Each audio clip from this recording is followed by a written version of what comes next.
Assalamualaikum warahmatullahi wabarakatuh. Bismillahirrahmanirrahim. Alhamdulillahirabbil alamin. Wassalatu wassalamu ala asyrafil anbiya'i wal mursalin wa ala alihi wa sahbihi ajmain. Rabbi shrah li sadri wa yassir li amri wahlul 'uqdatam min lisani yafqahu qawli. Alhamdulillah, sama-sama kita rafakkan setinggi-tinggi kesyukuran kita kepada Allah SWT kerana Allah masih lagi mengizinkan kita untuk berada di bulan Ramadan, dipertemukan dengan Ramadan, iaitu bulan yang terkandungnya keberkatan, rahmat dan maghfirah, juga bulan kemuliaan sisi Allah SWT.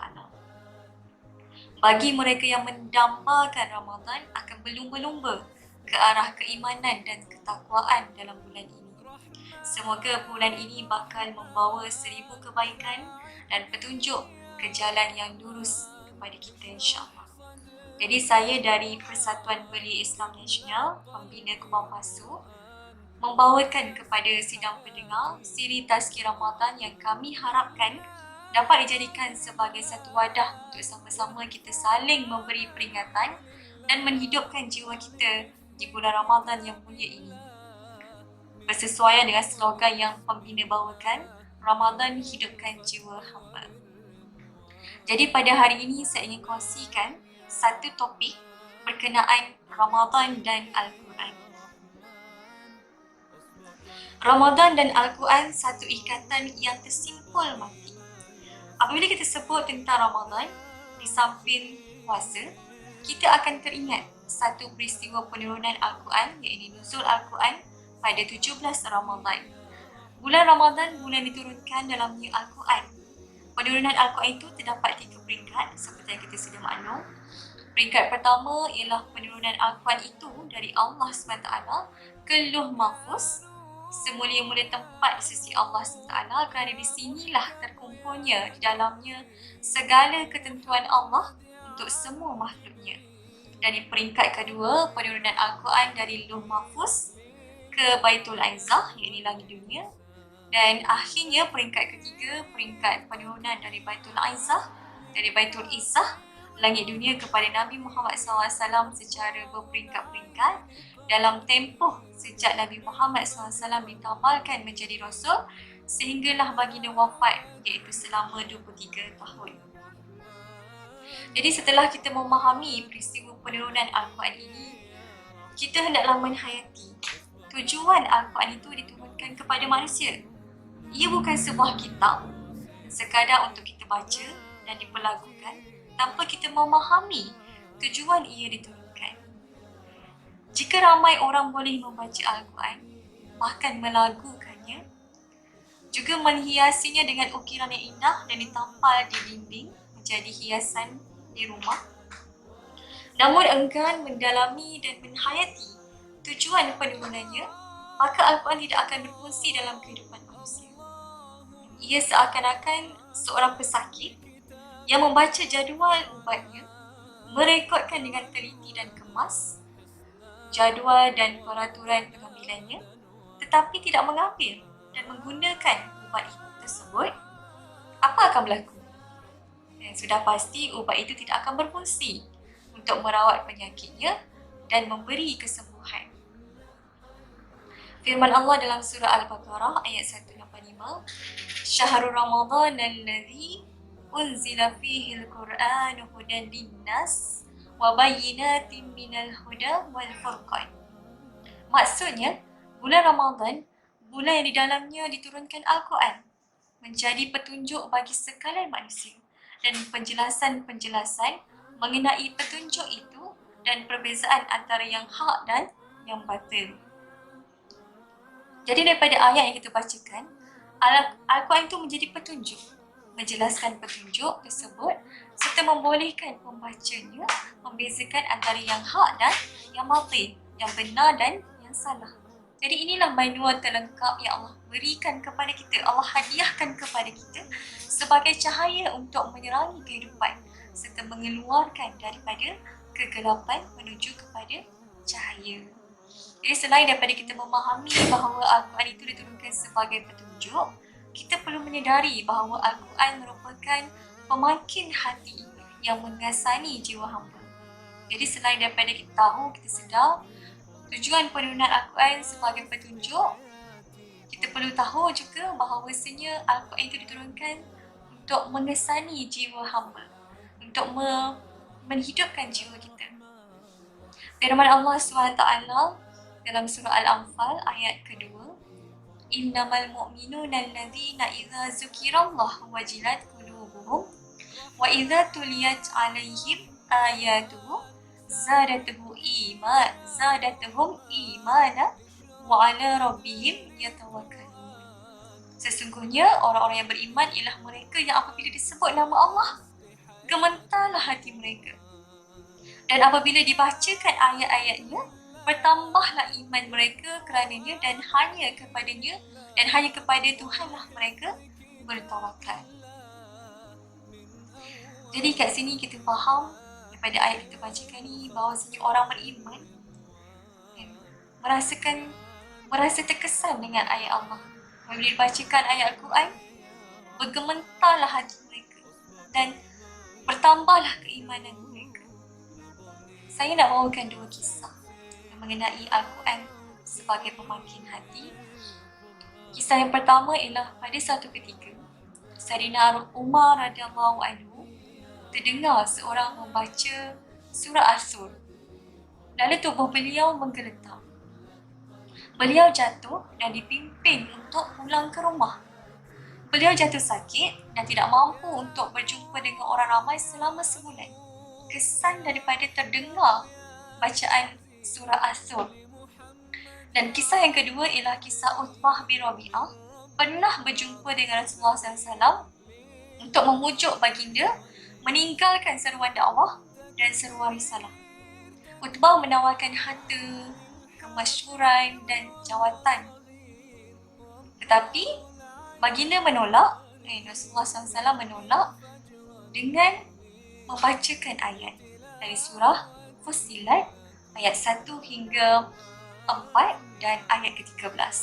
Saya bacakan maksud. Maksudnya, Hamim. Turunnya kitab ini dari Allah yang Maha Pemurah lagi Maha Mengasihani. Sebuah kitab yang dijelaskan ayat-ayatnya satu persatu. Itulah ia Al-Quran yang diturunkan dalam bahasa Arab untuk orang-orang yang mengambil tahu dan memahami kandungannya. Ia membawa berita yang gembira untuk orang-orang yang beriman dan membawa amaran untuk orang-orang yang ingkar. Oleh itu, jika mereka berpaling daripada mengesahkan Allah, maka katakanlah wahai Muhammad, aku memberi amaran kepada kamu dengan azab yang dahsyat, iaitu peti, seperti peti yang telah menyambar kaum Ad dan kaum Samud. Surah Fussilat ayat 1 hingga 4 dan ayat ke-13. Jadi apa yang terjadi kepada Utbah bin Rabi'ah setelah mendengar ayat dibacakan oleh Rasulullah SAW? Utbah bin Rabi'ah pulang kepada rakan-rakannya sambil badannya gemetar. Rakan-rakan Utbah berkata, Abu Al-Walid Utbah kembali semula dengan riak muka yang berbeza daripada riak muka ketika dia berjumpa Rasulullah SAW. Kemudian Utbah berkata kepada mereka, demi Allah, aku dengar satu ungkapan yang bukan syair, bukan juga sihir, bukan tilik, tetapi bunyinya enak dan isi kandungannya cantik. Makna tersurat dan tersirat daripadanya juga indah.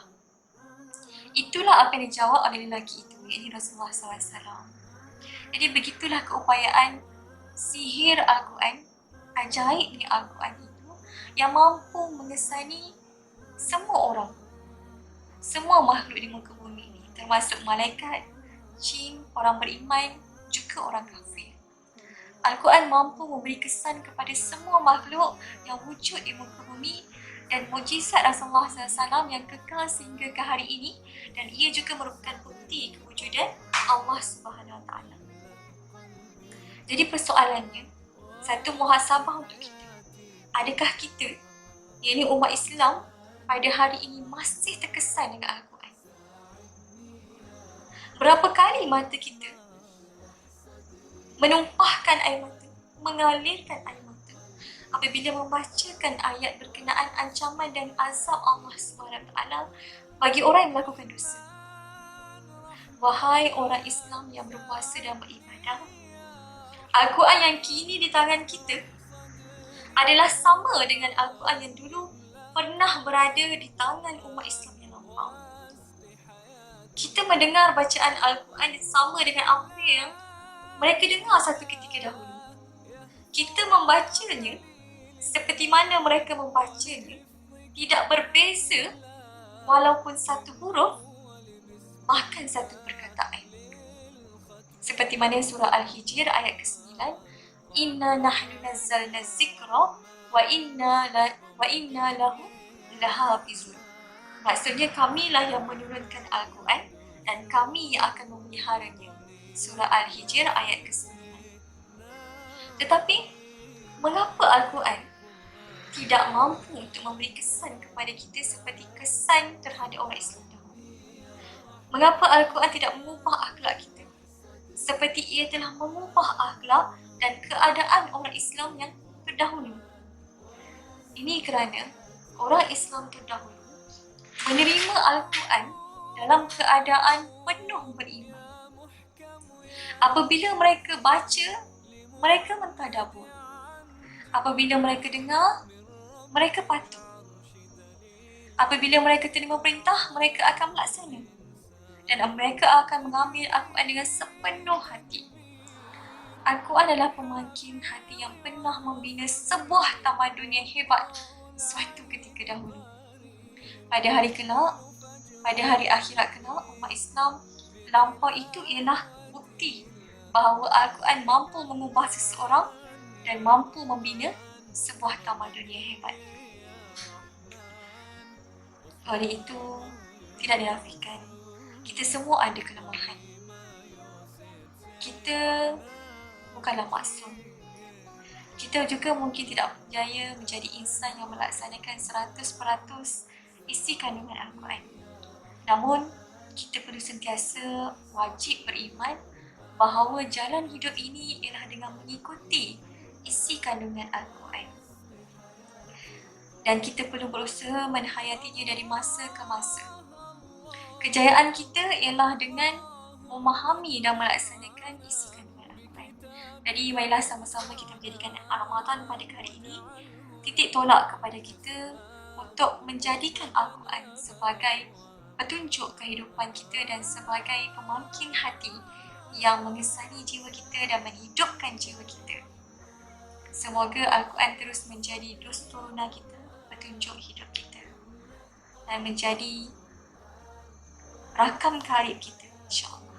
Sekian saja perkongsian saya dalam siri Tazkirah Ramadan kali ini. Moga apa yang disampaikan memberi manfaat kepada semua dan dapat diamalkan sebaik mungkin. Sekian saja, wabillahi taufiq wal hidayah. Wassalamualaikum warahmatullahi wabarakatuh. Selamat beramal.